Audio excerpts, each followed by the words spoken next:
Ghana and China are set to finalize a zero-tariff trade agreement by the end of October 2025. Speaking at the Presidential Investment Forum in Beijing, China, President Mahama commended the Chinese government for what he described as an act of solidarity, noting that the agreement would significantly boost Ghana's exports and industrial growth. Channel 1 News' presidential correspondent Akosi Autry reports. President Mahama, on day 2 of his state visit to China, paid a courtesy call on the Chinese president, who noted that this year marks the 65th anniversary of diplomatic relations between China and Ghana, and also the bilateral friendship forged by the earlier generation of leaders from both countries, which he says has grown stronger over time.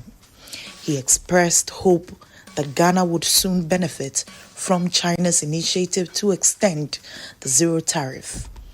President John Mahama's trip to China in October 2025 marks a potentially turning point in Ghana's trade relations with one of its most important global partners. During his visit, Mahama announced that Ghana and China have reached an agreement in principle to put in place a zero-tariff regime, and that the final signing is planned by the end of October. We look at the background, what was said in Beijing, and the early signals coming from both sides.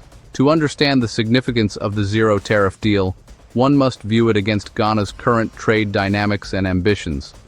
Over time, Ghanaian exporters, especially those in agriculture, agro-processing, light manufacturing, textiles, and related sectors, have often struggled to penetrate large markets because of tariffs, quotas, and technical barriers. The cost of tariffs and non-tariff barriers in many economies makes it tougher for smaller producers to compete. China is already a major trade partner. In 2024, trade between Ghana and China expanded significantly. China's exports to Ghana rose by about 46%, while Ghana's exports to China increased by over 11%. Yet, despite this growth, Ghana still faces a trade imbalance. Ghana imports more from China than it exports. Many analysts have argued that structural barriers, especially tariffs, hamper Ghana's ability to fully exploit the Chinese market. A zero-tariff agreement would aim to remove one of those barriers.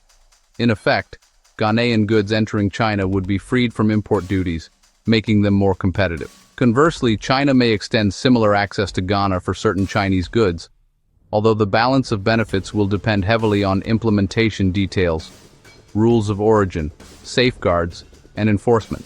For Ghana, the hope is that such access will stimulate export growth, create jobs in manufacturing and agriculture, and help diversify the economy away from dependency on raw commodity exports. It also fits into President Mahama's broader economic agenda, which emphasizes industrialization, value addition, and boosting Ghana's global footprint.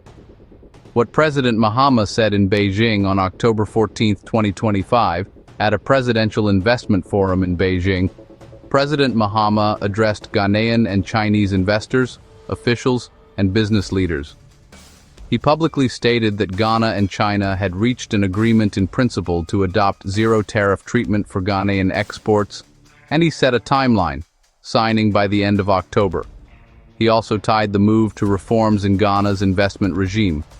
He pledged that Ghana would remove minimum capital requirements for foreign and joint venture investors, and introduce a pathway to Ghanaian citizenship for long-term investors.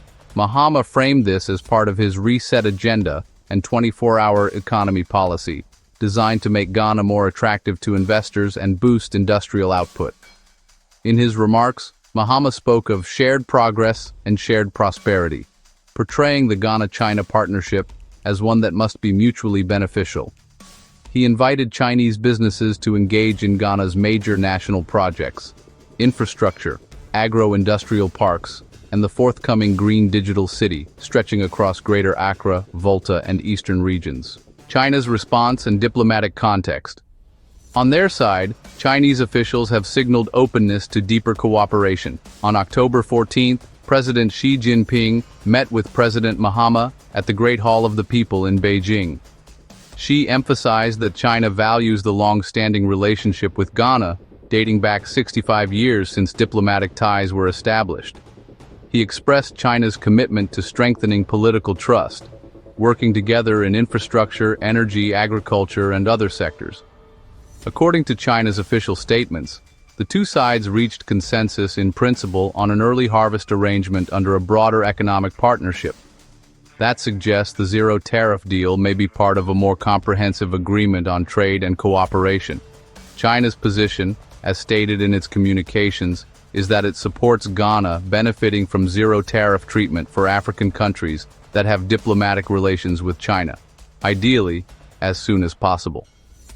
The Chinese embassy stressed that the zero tariff treatment would apply to 100% of tariff lines for African countries. Ghana, and African exporters more broadly, must be able to scale production to meet the new demand. If exporters cannot match the quantity, quality, or consistency required, tariff removal alone won't unlock full potential. China is likely to incorporate safeguards or phasing mechanisms to protect its domestic producers from a sudden surge of imports. Such clauses are common in trade treaties. The zero tariff framework must align with Ghana's commitments under other trade agreements. Ghana is a member of ECOWAS, the African Continental Free Trade Area, AFCFTA, and other global trade pacts that may impose constraints or overlapping rules. Moreover, the timeline is tight. The target is to formalize the agreement by the end of October, giving only a few weeks or days to finalize negotiation, parliamentary procedures, and legal ratification. Is that realistic? Still, the stakes are high. If successfully implemented, the zero tariff agreement could reconfigure Ghana's trade landscape. For exporters, it opens doors to China's vast market. For the economy, it offers potential job growth, foreign exchange gains, and industrial diversification. For Ghana's diplomacy, it represents a deepening of ties with a global power and may serve as a signal to other partners that Ghana is serious about trade reforms.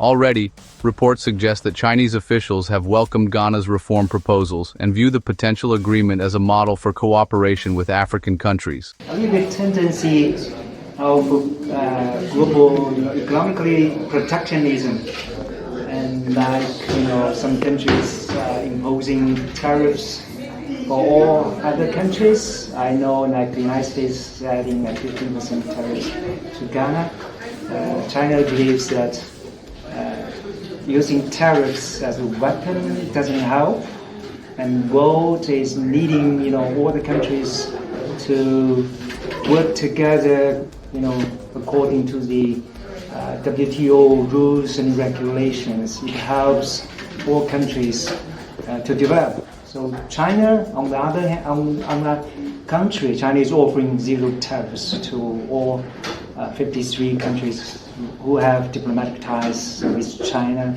When President Mahama shook hands with President Xi Jinping in Beijing, it was more than a bilateral gesture. For many observers across Africa, that handshake symbolized something larger, a continent beginning to rethink its trade alliances and economic dependencies. As Ghana moves toward finalizing a zero-tariff agreement with China, the implications extend far beyond Accra's borders.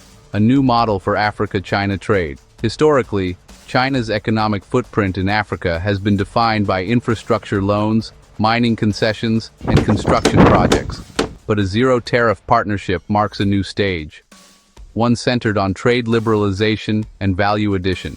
If the agreement is signed by the end of October as promised, Ghana would become one of the first West African nations to secure comprehensive duty-free access to the Chinese market for nearly all export categories. That precedent could encourage other African states, especially those aligned under the African Continental Free Trade Area, AFCFTA, to negotiate similar terms. Countries like Kenya, Ethiopia, and Senegal have already expressed interest in expanding their preferential access to Asian markets. Ghana's deal may therefore serve as a template for the next phase of South-South cooperation, where African nations deal with China not only as borrowers, but as trade partners. China's strategic motives. China's motives also deserve scrutiny. For Beijing, extending zero-tariff access to African countries serves both economic and political interests. It helps secure raw materials, opens new outlets for Chinese goods, and deepens influence at a time when Western powers are reassessing their African engagement strategies. Analysts point out that China's zero-tariff initiative complements its Belt and Road Initiative, BRI, integrating African markets into its global trade web.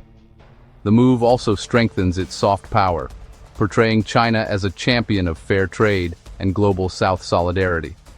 For Ghana, this geopolitical context could be both opportunity and risk. Opportunity, because it can leverage competition among global powers to secure better deals. Risk, because it could find itself navigating delicate diplomatic waters between Beijing, Washington, and Brussels. Voices of realism. Within Ghana, some trade unions are adopting a wait-and-see attitude. "We've signed many agreements before," said one union leader. "What matters now is how it changes real lives, jobs, wages, and business growth." Others stress education. Small exporters need training on customs documentation, digital trade systems, and Chinese consumer trends. The government has announced plans to launch a Made in Ghana for China export readiness program early next year to address these gaps. Meanwhile, logistics companies, freight forwarders, and port operators are preparing for possible increases in export volumes. Officials at Tema Port are reportedly planning capacity expansions to handle more containers destined for East Asia. Symbolism and the road ahead. Beyond policy, this deal carries symbolic weight. For decades, African economies have been defined by dependency on aid and commodities. The idea of Ghana negotiating access to one of the world's largest markets without borrowing a dollar signals a quiet but profound shift, a statement that Africa's growth can be trade-led, not debt-driven. If the agreement is finalized and implemented effectively, Ghana could soon see its first wave of value-added exports to China. From processed cocoa and fruit concentrates to textiles and ceramics. It may not change the economy overnight, but it could mark the beginning of a new chapter in Ghana's economic story. As the month of October draws to its final days, all eyes are on Beijing and Accra. Will the signatures be inked as scheduled? And more importantly, will the promises hold? For now, one thing is clear. This deal represents both ambition and risk. A test of Ghana's capacity to turn diplomacy into tangible prosperity. The coming months will reveal whether this bold step towards zero tariffs becomes a cornerstone of Ghana's economic renaissance, or just another headline in the long history of unfulfilled African trade dreams. If you followed this report till the end, we'd love to hear your thoughts. Drop your opinions in the comment section below. Support this work by liking the video, sharing it with others, and subscribing to the channel to stay updated on Ghana's new trade era.